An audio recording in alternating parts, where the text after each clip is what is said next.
YCP అధినేత జగన్మోహన్ రెడ్డికి litmus test ఎదురుగా వచ్చింది.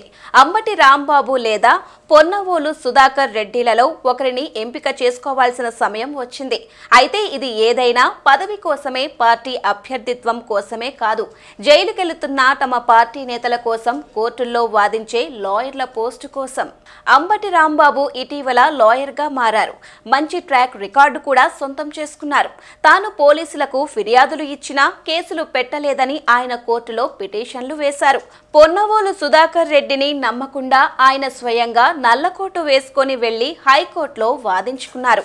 ఆయన వాదనలు విని భయపడ్డారేమో కానీ పోలీసులు కోర్టు ఆదేశాలు ఇవ్వకముందే కేసులు నమోదు చేశారు. కేసు నమోదు చేశామనే విషయాన్ని కోర్టుకు చెప్పారు. దాంతో అంబటి వాదనలకు రాజకీయాల్లోనే కాదు, కోర్టుల్లోనూ బలం ఉందని స్పష్టత వచ్చింది. వైసీపీ అధినేత జగన్ కు అత్యంత ఇష్టమైన లాయర్ పొన్నవోలు సుధాకర్ రెడ్డి. ఆయన సామర్థ్యంపై అపారమైన నమ్మకం ఉంది. అయితే తన కోసం కానీ సజ్జల రామకృష్ణారెడ్డి లేదా కోటరీలోని వ్యక్తుల కోసం పొన్నవోలును ఎప్పుడూ వాదనకు పిలిపించుకోరు. నిరంజన్ రెడ్డికే అవకాశం కల్పిస్తారు. ఇతర నేతలకు మాత్రం పొన్నవోలును పంపుతారు. గోరంట్ల విషయంలో కూడా ఆయనను అరెస్టు చేయాలంటే లోక్సభ స్పీకర్ అనుమతి కావాలని వాదించారు. దీంతో అందరూ పొన్నవోలుపై విచిత్రంగా చూశారు. ఆయన మాజీ ఎంపీ అని కూడా పొన్నవోలు తెలియదా అనుకున్నారు.